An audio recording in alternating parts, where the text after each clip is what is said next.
Let's get some analysis now on this with Joe Siracusa from Perth in Australia. He's the Dean of Global Futures in the Faculty of Humanities at Curtin University. Thank you for being with us on the program. Now, we are seeing an increased involvement of Saudi Arabia in potential peace talks, while the U.S. has somewhat excluded the European Union, a body that has had a grave impact on the war in Ukraine. Does this bring the two sides closer to resolving this conflict?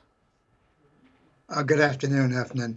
Well, I mean, as your correspondent in Washington said, this is a reset of Russian-American relations, which are very important. I mean, next to the Chinese, the Russian-American relationships, second most important relationship on earth. They're two super nuclear powers.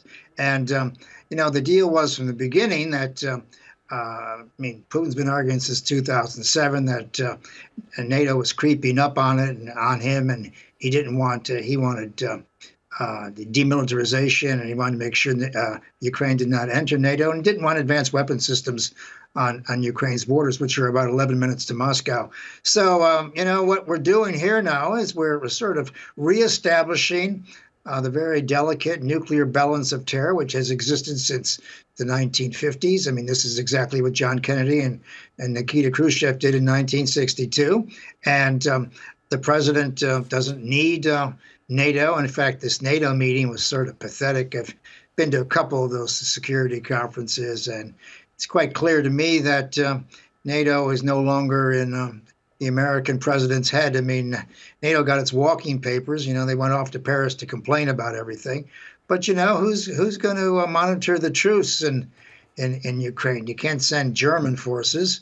The Poles won't do it. The Hungarians won't do it. The Brits have already offered up, but as a result of Brexit, a lot of European countries don't trust Britain anymore. So, in a sense, we're looking at the collapse of NATO, the return of the United States to a major scene, and I think it's very important for Trump and Putin, or anybody who's leading America and Russia, to be talking to each other about a lot of things. And they're also talking about returning American oil companies. The Russians want that sovereign money back.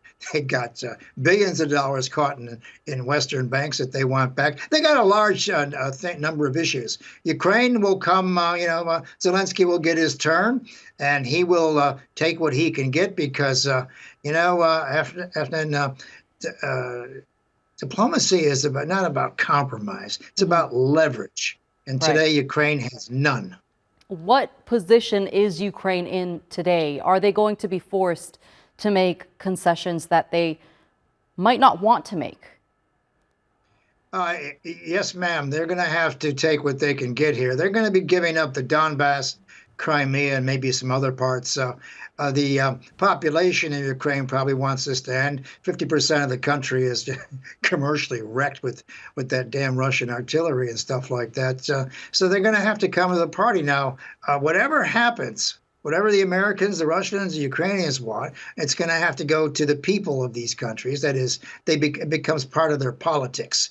What can Zelensky put up with? What can he withstand? My guess is that Zelensky will step down as soon as some kind of a deal is signed. He'll go off to London or Paris or someplace, but he won't be there too long because he's lived 10 lives in the last 3 years, and I tell you what, he's done a terrific job. The Ukrainians have acquitted themselves well, but at the end of the day, Russian-American relations, well, I hate to use the word, they trump Ukrainian relations, and Ukraine's going to have to play second fiddle on this and take what it can get.